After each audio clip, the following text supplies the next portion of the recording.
A worldwide fundraiser for awareness on mental health disorders during pregnancy and postpartum makes its way to Rockford for the first time as well.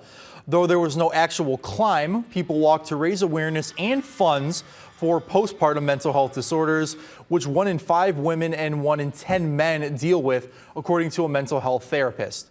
It's put together by Postpartum Support International, an organization helping patients and families worldwide have access and care for this.